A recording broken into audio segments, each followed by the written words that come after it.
کسب زما د پلارو د نیکه کسب دی. تقریبا 40-50 کاله مې پلار دا کسب کړی دی. اوس یو 20-25 کاله کېږي زه په دا کار اخته یم، دا کسب کوم. دا شکر دی ډېر ښه کسب دی. موږ حلالې پیسې د دې څه ګټو، خوشحاله یې ځینځي. مګر چونکې زموږ په افغانستان کې د دې شي قدر نشته، د کسبکاره قدر نشته په دې افغانستان کې. اوس دغه شی دی زه په اخته یم جوړوم یې، د سهار چې دغه 3 دانې یا 4 دانې ما سره سم کړي دي. مګر دا شی چې موږ پوخ کړو، جوړ یې کړو، تیار کړو، دونه قیمت نه لري لکه موږ چې په اخته یو، مصرف مو په کړی دی، ځان په اخته کړی دی. واجبرېده نو موږ بس شکر دی راضي د خپله کسبه د خپله کاره.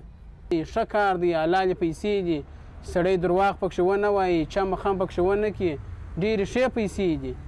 بیا زموږ په ښار کې خو دونه نه چلیږي. موږ لښکرګاه ته استوو، بولدک ته استوو، هرات ته استوو. دغه مشتریان موږ لرو چې هغو ته یې موږ دا شیان جوړوو بیا ورکوو.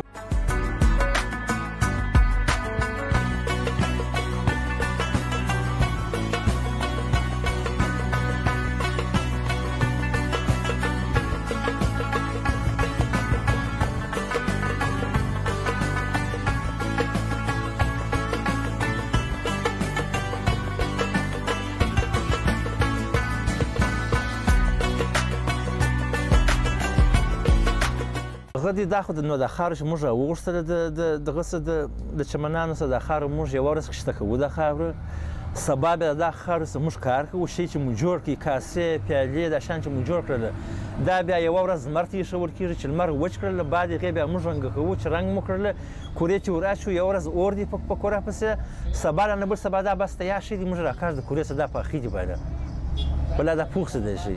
فقط 5 ورځې دا وخت نیسي. یوه ورځ یې جوړ خټه کښته وو، یوه ورځ یې جوړوو، دا یې 2 ورځې، یوه ورځ ولمر ته پراته وي چې وچ شي، 4مه ورځ یې کورې ته ور اچوو، کوره اور ده، 5مه ورځ یې موږ راباس د کورې څخه بعد ته جوړ دي. دا عموما شیان دا که کاشنان دي، که پیالې دي، که چلمان دي، که میوه دانیان دي، که سګرټان دي، هر شی چې دي 5 ورځې بالا وخت نه نیسي. دا میوه دانې ده، دا میوه دانې موږ جوړوو چې دا په انشاءالله نه په پاکستان کې شته، نه په بل ځای کې شته. دا لاسي صنایع ده، دا ډېر ښه شی دي. دا میوه دانې جوړوو. دا مغابونه جوړ کړي دي د دسترخوان دپاره چې هم خلک میوه پکې کېږي، هم نور د خوراک کار ځنځېږي. او دغه مو بیا د ښوروا دپاره پیالې جوړې کړي دي. ښوروا خلک پکې خوري، شلومبې پکې خوري، ښه لذت لري، ښه خوند کوي. دغه شیان دي.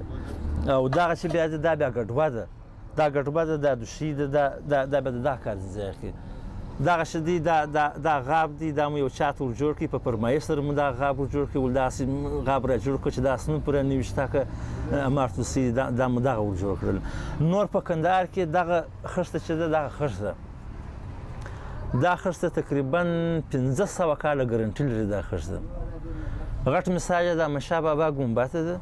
د احمدشاه بابا په ګمبد کې دا کار سوی و ډېر 100 کاله، 1.5 کاله مخکې. د طالبانو په شپو کې دا جلا کول په قلم په چکوشه جلا کړ دا خښته چې دغه نه جلا کېدل.